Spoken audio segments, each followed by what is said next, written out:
আসসালামু আলাইকুম। আজ আমি বাইন মাছ রান্না করব বাকানাস তরকারি দিয়ে। বাকানাস আমি আগে সিদ্ধ করে রেখেছিলাম এবং পানি ফেলে দিয়েছি। তেল গরম হলে দিয়ে দিলাম পেঁয়াজ বাটা, রসুন বাটা, শুকনো চালের গুঁড়ো, জিরা বাটা। মশলা ভুনা হলে দিয়ে দিলাম বাইন মাছ। এবার এর মধ্যে হলুদ, লবণ দিয়ে দিলাম।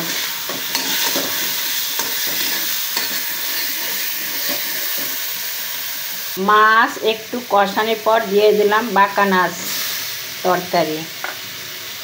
বাইন মাছ বাকানাস কষানোর পর আমি এবার দেব ঝোলের পানি।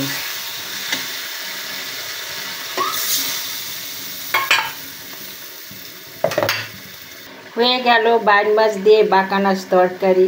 সুন্দর একটা রান্না দেখালাম। আপনারা কখনো বাইন মাছ দিয়ে বাকানাস খেয়েছেন? আমার প্রিয় বন্ধুরা বলবেন রান্নাটা কেমন হয়েছে। ভালো থাকবেন, শুভকামনা করছি। ধন্যবাদ।